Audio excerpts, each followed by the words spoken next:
Hey guys, and welcome back to That Verse in Context. So today, I have a different verse from a place that I typically don't go when I do these.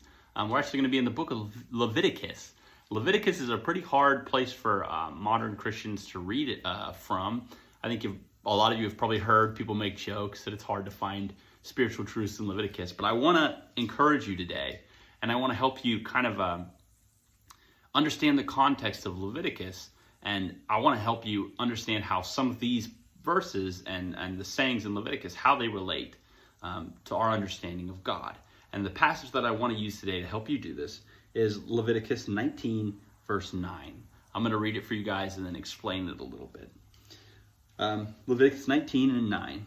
When you reap the harvest of your land, you shall not reap your field right up to its edge, neither shall you gather the gleanings after your harvest.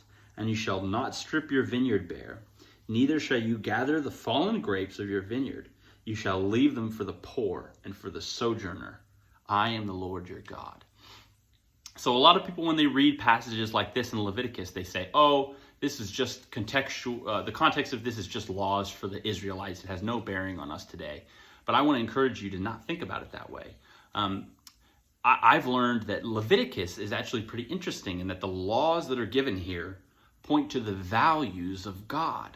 If we can learn to read these laws and relate them to values that God has, we can gather a better understanding of the context of these verses. For instance, in this series of verses here, God is talking about leaving the fallen grapes, not harvesting all the way to the edge of your field. And why does he tell the Israelites to do that? Why does he make it a law? Well, you should leave them for the poor and for the sojourner, for I am the Lord your God.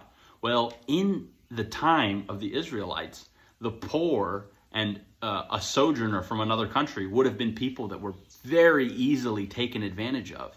They would have had no means or method to provide for themselves, and they would have been reliant on the generosity of others.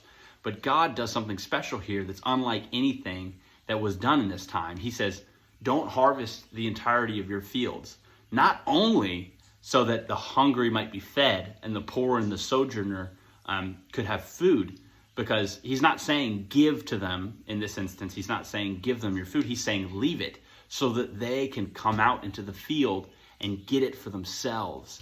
God is not just showing that he values feeding of the poor and taking care of the sojourner. He's also showing that he values their dignity and that he wants them to be able to provide for themselves, to be able to go out and work for their food so that they can feel that that sense of accomplishment and value in retrieving their own food from the ground. So this is an instance where we can see one of the values of God.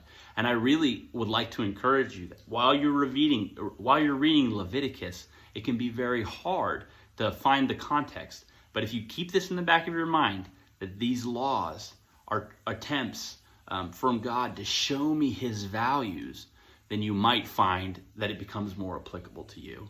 I hope you guys enjoyed this and learned something, and I hope you guys are having a great week. See you next time.